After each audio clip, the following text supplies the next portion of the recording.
Weight loss பண்ணுறவங்கள நிறைய பேர் சொல்லக்கூடிய ஒரே விஷயம் என்ன அப்படின்னு பார்த்தீங்கன்னா, எனக்கு வெயிட் லாஸ் பண்ணணுன்ற ஆசைலாம் நிறைய இருக்குது. ஆனால் என்னால் பசியை கண்ட்ரோல் பண்ணவே முடியலை. இவ்வளோ நாள் நான் நல்லா தான் சாப்பிட்டுட்டு இருந்தேன்.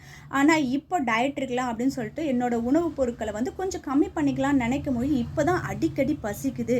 இப்படி நான் சாப்பிட்டுட்டு இருந்தேன்னா எப்படி என்னோட வெயிட் லாஸ் பண்ண முடியும் அப்படின்னு நினைக்கிறவங்களுக்கு இந்த டிப்ஸ் கண்டிப்பாக உபயோகமாக இருக்கும். ட்ரை பண்ணி பாருங்கள். என்ன அப்படின்னு பார்த்தீங்கன்னா, கொஞ்சமாக வெல்லத்தை எடுத்துக்கோங்க.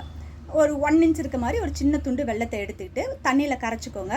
அதை நீங்கள் சாப்பிடக்கூடிய உணவு டைம் எதுவாக இருந்தாலும், அதாவது நீங்கள் வந்து பிரேக்ஃபாஸ்ட்டாக இருந்தாலும் சரி, லஞ்சாக இருந்தாலும் சரி, டின்னராக இருந்தாலும் சாப்பிட்றதுக்கு ஒரு 10 நிமிஷத்துக்கு முன்னே இந்த வெல்லத்தை கரைச்சி 1/4 டம்ளர் வெல்ல பானகத்தை எடுத்துக்கோங்க. அதை நல்லா சிப் பண்ணி குடிங்க. 10 நாள் இதை தொடர்ந்து நீங்கள் செஞ்சுக்கிட்டே வந்தீங்கன்னா 11ஆவது நாள் உங்களுக்கு வெல்ல பானகம் குடிக்க வேண்டிய அவசியமே இருக்காது. ஏன்னா உங்கள் உடம்பு பசியை கட்டுப்படுத்தக்கூடிய தன்மையை ஏற்படுத்தி கொடுத்துடும். கண்டிப்பாக ட்ரை பண்ணி பாருங்கள்.